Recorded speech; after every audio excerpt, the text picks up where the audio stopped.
We're talking running backs in the Dynasty League next on Fantasy Football Today in 5. Welcome to FFT in 5. I'm Chris Towers here with Heath Cummings, and we're going to talk about Heath's latest updated Dynasty rankings. If you want to check those out, make sure you go to cbssports.com/fantasy/football. He's got all kinds of Dynasty stuff up there, updated Dynasty tiers this week, Dynasty rankings a couple weeks ago. And Heath, let's talk about the running back position and some of the biggest risers since the start of the season. Let's take a big picture view. Yeah, I mean, I think the three guys who stand out were all rookies last year, and they were all guys we weren't sure what their role was going to be coming into the year, and they were all mostly good to different levels. Dameon Pierce, who was, a surprising fantasy star for most of this year. Brian Robinson, who took over the featured role in Washington at the end of the year.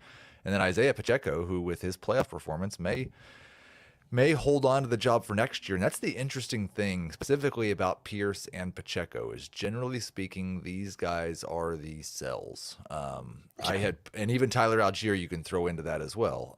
I had put out yesterday my favorite landing spots for the free agent running backs, and I had Josh Jacobs to Atlanta. And someone said, they've already got Tyler Algier. They're set.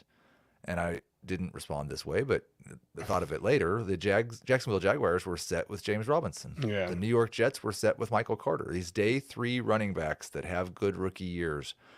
Some of them work out. They are like found money, though. And if you can get a first-round rookie draft pick this year for them, I would absolutely do it. Yeah, generally speaking, I think this is also true for redrafts. Is like day 3 running backs tend to be incredibly overvalued assets, both in the short term and the long term, just because the number of them that actually, we always hype these guys up and we say, oh, this guy could take, and Tyler Algier had 5 good games. He had a good rookie season. He almost rushed for 1,000 yards, but it wasn't, he wasn't so useful for fantasy that it ended up being this great draft pick if you made it back in September or August.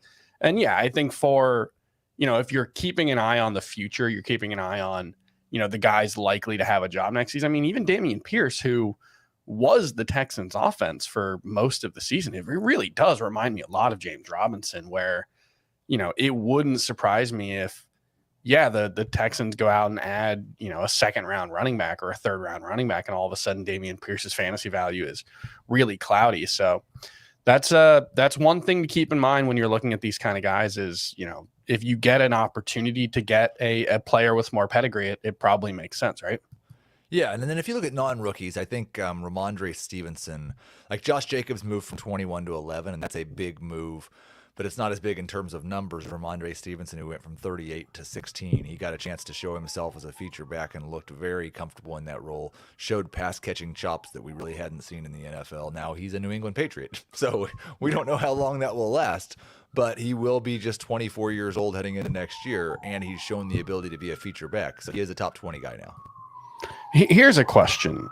How many running backs right now in a dynasty league would you not trade straight up for the number 1 overall pick in a rookie draft, which presumably will be Texas running back Bijan Robinson?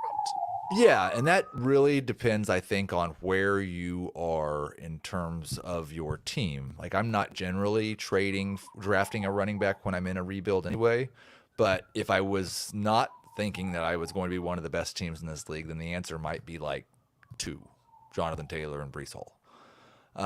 If I was competing this season or in the middle, then it probably drops down to somewhere around 8. I think Breece Hall entered my rankings as a top 5 running back in the Dynasty rankings last year, and early estimations for me is that Bijan Robinson's going to probably enter higher than Breece Hall did. Now Hall's already shown the ability to be very good in the NFL. Yeah, that's a tough one. That helps him a little bit. I would say that Jonathan Taylor and Breece Hall are the 2 guys that no matter who was on my team, I would rather have them than the number 1 pick. If I was really competitive, then there's probably 8 running backs, and that goes down to the Javonte Williams, DeAndre Swift range that I would still rather have over Robinson. Man, that's tough, because if I'm competing next year, kind of feel like I'd rather have Bijan Robinson than Breece Hall or Javonte Williams coming off their injuries, but that's just for next year. Obviously. Landing spot could absolutely, sure. Is he going to land somewhere where the first half of the season, like Jonathan Taylor or Breece Hall, he's going to spend time in a committee? I don't know. If he lands in a spot where he looks like a feature running back, I saw someone, he had a mock draft today where the Cowboys just don't try to re-sign Tony Pollard. Ezekiel Elliott's a cap casualty, and they draft Bijan Robinson. Well, if that's the case, then he's probably RB1 the very first time he enters my rankings. Yeah. Let's very quickly, there's going to be a lot of running backs who fell quite a bit. That's just the nature of the position. Attrition is very high, but who's a surprising faller since the start of the season? Well, I think it's surprising when a guy falls before like age 27, 28. The guys like Derrick Henry, Dalvin Cook, all those guys. But Antonio Gibson's value, like the way we viewed him coming into last season, top 24 running back for sure. I had him 19th. He is not in my top 36 running backs right now, and I don't know that he ever gets a chance to be a must-start running back in fantasy again. Yeah, I don't quite understand why they soured on him so much in Washington last season. I think he was dealing with an injury in the second half of the season that played a big part in it. I think it was a foot injury, but yeah, it was a tough situation for people who believed in Antonio Gibson. And then one more, just real quick, to go back to the day 3 running back stretch, Elijah Mitchell. He was a 23-year-old running back in one of the best run offenses in football, and Jeff Wilson and Raheem Mostert had just left. Everything looked great for Elijah Mitchell, and now he's not a top 40 dynasty running back.